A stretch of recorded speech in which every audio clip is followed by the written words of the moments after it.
Écoute-moi, l'un des plus grands signes qui prouvent que tu es converti, ce n'est pas lorsque tu fuis le péché, mais c'est lorsque le péché te fuit. L'un des plus grands signes que tu es converti, ce n'est pas lorsque tu ne vas plus dans les maquis, ce n'est pas lorsque tu ne traînes plus avec des pécheurs, mais c'est lorsque tout pécheur qui traîne avec toi se convertit. L'un des plus grands signes que tu es sauvé, c'est que tu sauves ceux qui ne le sont pas. Quand tu grandis, vous savez, l'enfant ne fréquente pas tous les lieux. Mais lorsque le fils grandit et qu'il a atteint un âge, il peut fréquenter certains lieux. Mais le père, ayant l'expertise, la connaissance et la maturité nécessaires, peut se permettre n'importe quel type de lieu. Pourquoi? Je parle ainsi avec sagesse. Ta conversion te pousse à fuir l'alcool.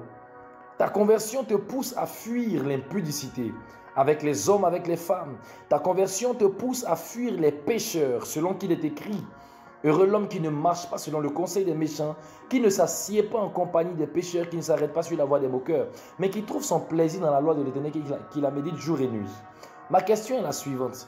Est-ce que le plus grand de tous les niveaux, c'est de commencer ainsi? C'est-à-dire, tu fuis les pécheurs, tu fuis les moqueurs, c'est bien bon, mais est-ce que tu pourras les sauver en les fuyant? Jésus allait vers eux. Jean-Baptiste, son niveau était le Jourdain, le désert. Mais Jésus, il fréquentait le Jourdain, ensuite le désert, puis le peuple et le temple, et les maisons des pécheurs, et les cours des païens, et les sépulcres, pour aller gagner, sauver, ressusciter, même ceux qui sont morts. Il partait là où personne n'osait aller, au point même où la Bible nous dit qu'il est descendu dans les régions inférieures de la terre. Le niveau le plus élevé, c'est lorsque tu vas là où ton ennemi se trouve. La Bible dit, domine au milieu de tes ennemis. Et quand tu réussis à faire de tes ennemis tes alliés, voici le plus haut niveau. Lorsque Jésus-Christ a fait de nous les pécheurs, nous qui étions rebelles à Dieu, des amis de Dieu, des intimes à Dieu, on a dit que Jésus-Christ est vraiment le maître au-dessus de tous. Veux-tu rester un enfant ou veux-tu grandir en maturité? Le plus haut niveau, ce n'est pas lorsque tu fuis, mais c'est lorsque tu vis au milieu et que ta vie impacte ceux qui sont autour de toi. Les mauvaises compagnies corrompent les bonnes mœurs. C'est pour les enfants.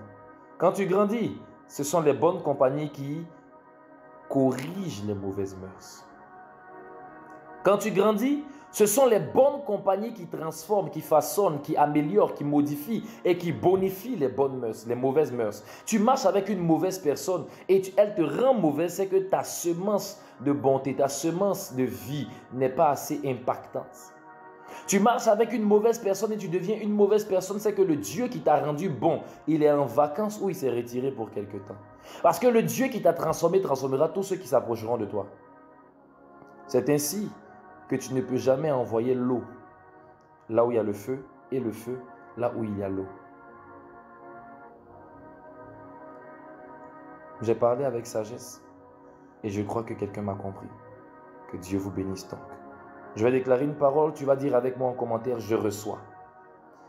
Je déclare que la vie de Dieu en toi soit tellement impactante qu'elle transforme et qu'elle christianise tous ceux qui sont autour de toi. Que personne ne puisse rester indifférent dans ta présence. Et que là où le péché abondait, que ta grâce et que la grâce qui déborde en toi surabonde là où tu es et que tu puisses donner la grâce aux hommes que tu fréquentes et aux entourages que tu fréquentes. Que Dieu te rende comme une torche. Une ville située sur une montagne ne peut être cachée. Dis-moi Amen. On n'allume pas une lampe pour la mettre sous le boisseau. Dis-moi Amen.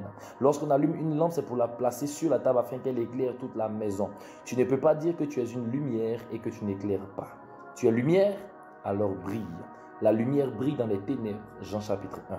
Alors ne te cache pas loin des ténèbres, mais va, après avoir grandi en maturité bien sûr, et brille au milieu des ténèbres. Ne fuis pas les adversités, mais démontre Christ au milieu de tes adversités. Ne fuis pas les problèmes, mais brille au milieu de tes problèmes. Jésus-Christ vit en toi et je t'aime et il t'aime encore plus. Shalom à vous, c'est le cycle prophétique.